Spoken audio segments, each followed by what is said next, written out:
We go from the outside of the house to the inside of the house, bringing the fiber optic options to the customer. I'm Richard Bates, and I'm a technician in our fiber division.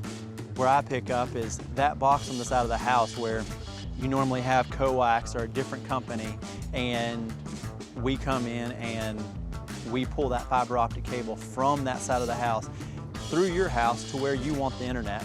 And then we make sure that it's set up to where our standards are at. And then we also ask you, where would you like your internet to reach in your house?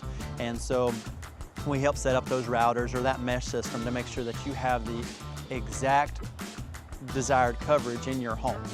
They open their phone and all of a sudden it works because they don't have cell phone service in the areas that they're in. And all of a sudden their phone works again, or their computer works again, or they actually can stream something on TV. And that it makes my day, you know. It makes all of our days, so just to know that when we leave, they're smiling.